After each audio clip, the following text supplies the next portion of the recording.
লেখক বীরু চট্টোপাধ্যায়, নির্দেশনায় অঙ্কিতা চক্রবর্তী। যারা এই নাটকে অভিনয় করবেন তাদের হল পিতিশা বৈরাগ্য, রাজদীপ মণ্ডল, সুদীপ রায়, অর্ঘ্য চক্রবর্তী, অস্মিতা সাধুখা, শিউলি চক্রবর্তী, অঙ্কিতা চক্রবর্তী, প্রীতম বৈরাগ্য ও তুষার চন্দ্র। শুরু হচ্ছে আমাদের নাটক ফণিমনসা ও বনের পরী।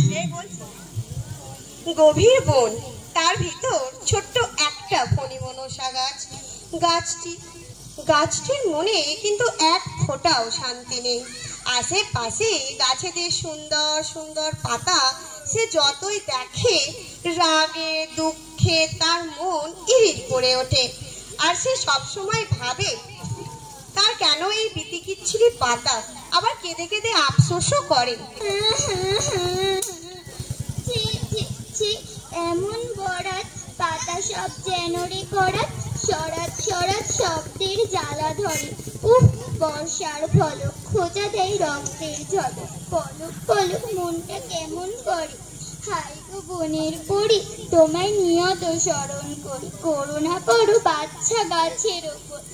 এমন সময় সেই পথ দিয়ে যাচ্ছিল বনের পরী, আর জিজ্ঞাসা করলো, কি হয়েছে গো আমার ছোট্ট ফণিমনসা গাছ, কাঁদছো কেন?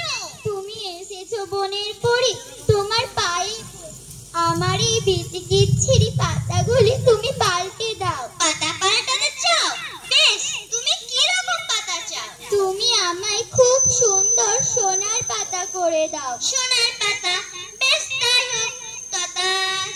দৃশ্য হয়ে যাওয়ার সাথে সাথে গজিয়ে উঠলো ফণিমনসার ওই কাঁটা ভরা পাতা মিলিয়ে গিয়ে গজিয়ে উঠলো অঝরসে ছলমলে সোনার পাতা।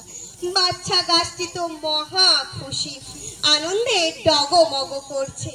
কিন্তু কি, এমন সময় সেখানে এসে উপস্থিত হলো একদল ডাকাত।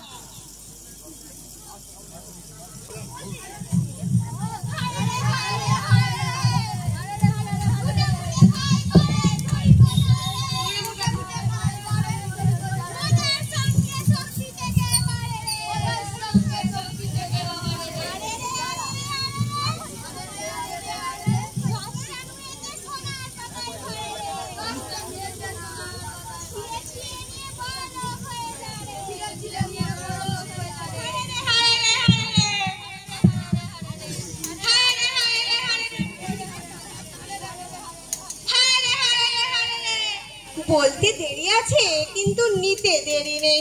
নিমিষের মধ্যে ডাকাতেরা সব সোনার পাতা ছিঁড়ে নিয়ে চলে গেল। পোটলায় বেঁধে একেবারে ফণিমনসাকে ন্যাড়া করে দিল। আবারও কেঁদে,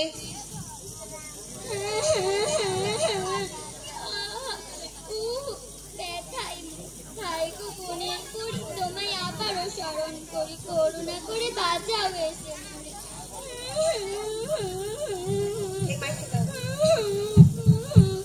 আবার কি হলো গো তোমার ছোট্ট মেয়ে?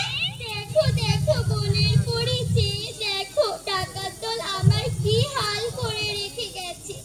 সোনার পাতা আর চাই না। তাহলে তুমি কি চাও?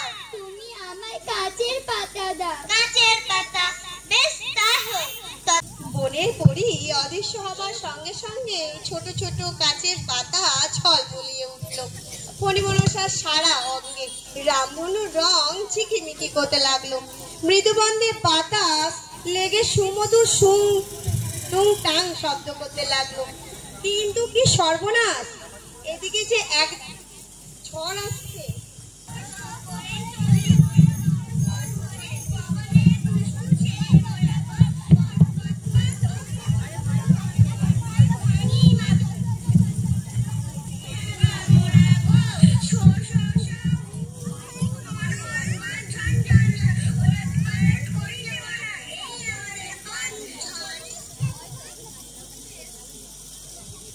ভয়ানক ঝড়ে কিছুক্ষণের মধ্যেই ফণিমনসা গাছের সমস্ত পাতা ধাক্কা খেয়ে পড়ে গেল। আবারও শুরু হলো ফণিমনসার কান্না।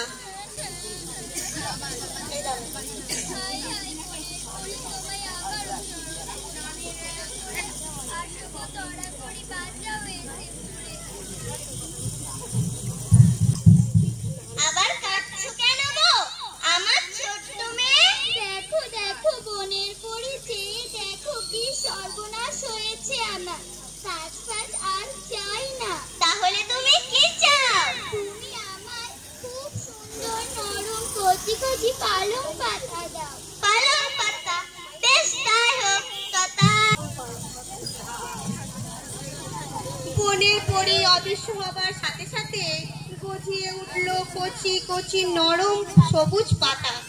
আহ কি শান্তি! ছোট্ট গাছটি তো এবার যেন দেমাকে মাটিতে পা পড়ে না, মৃদুবন্ধে হেলতে দুলতে লাগে। কিন্তু কি সর্বনাশ! এদিকে যে এক ছাগল আছে।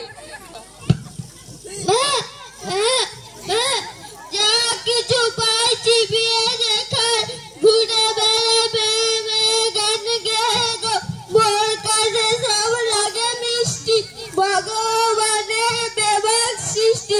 যার কাছে পাইছি বিয়ে গিলি, জুতো থেকে পানের খিলি, পেট খালিয়ে চাকরি সব খেয়ে গো। কি ভয়ানক একটি ছাগল! আগে তোর মুড়াই মাথা, জিভে জল ঝরছে তোরে পেয়ে গো।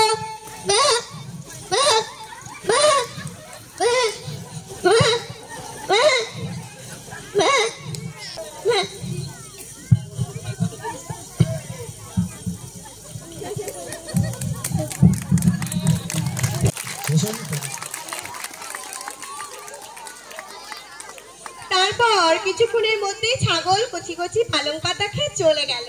আবারও ভেঙে পড়ল ফণিমনসার কান্নায়। মাইকের সামনে যাও, মাইকের সামনে।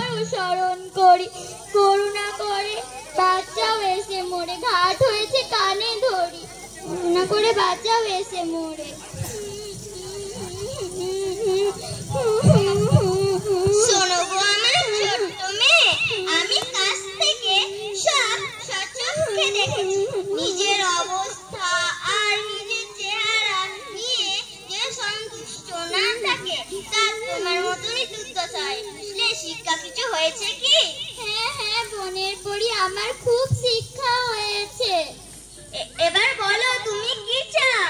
আমি আর কিচ্ছু চাই না, তুমি আমায় আমার ওই কাঁটা ভরা রসালো মোটা পাতায় ফিরিয়ে দাও, সেই আমার শত গুণে ভালো। এই ন্যাড়া হাড় দিড়দিড়ে চেহারা আমি আর সইতে পারছি না। এই তো সুবুদ্ধি হয়েছে তোমার, বেশ তাই হোক। দেখতে দেখতে ফণিমনসার গায়ে আবারও ভরে উঠল ওই মোটা রস ভরা পাতা। সেই দেখে ফণিমনসা আর